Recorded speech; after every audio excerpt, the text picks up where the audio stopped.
December 7th, 2025, commemorated the 83rd anniversary of the attack on Pearl Harbor. The attack was carried out by Japan. The United States held several resources that Japan required to continue their fight for the Western Hemisphere. Japan's desire to assert dominance in the Pacific and its need for resources influenced the decision to attack Pearl Harbor.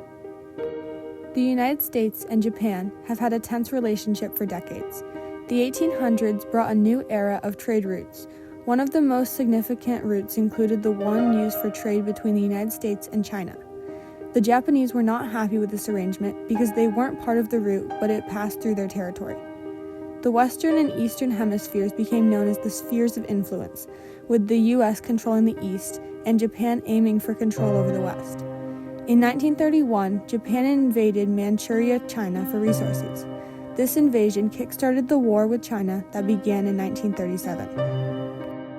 On December 7, 1941, the first bombs were dropped. 183 planes descended on Pearl Harbor, destroying 150 planes and 18 warships.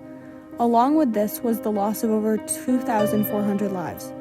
President Franklin Roosevelt called it a date that will live in infamy. Today, the memorial is one of Hawaii's most visited sites. Back in 1940, the U.S. had decided to move the Pacific Fleet from San Francisco to Pearl Harbor. This decision was made to extend and protect U.S. territory, but it made the Japanese feel extremely threatened. Japan planned to conquer the West Dutch Indies by attacking a U.S. base in the Philippines.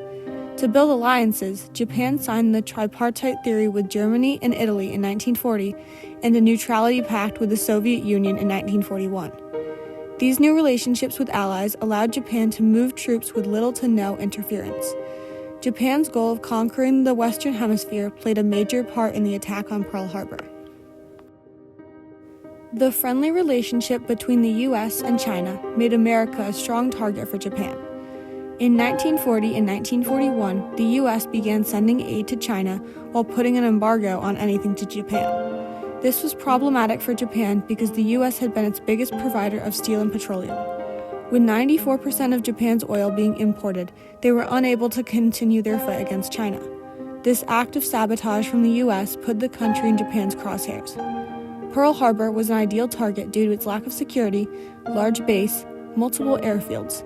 Japan's goal was to attack Pearl Harbor, destroying the Pacific Fleet and keeping the U.S. out of the Pacific Ocean. The day after the attack on Pearl Harbor, all but one person in Congress voted to go to war. With the new war, unemployment was essentially eliminated, and new factories were opened. The boom in production was referred to as the arsenal of democracy by President Roosevelt.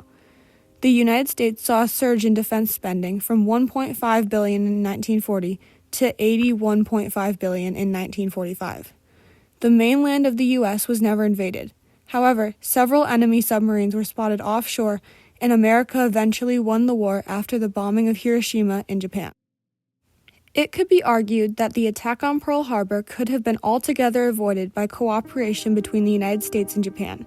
As wars are fought around the world today, we must remember the long-term consequences of Pearl Harbor and consider how to avoid other attacks.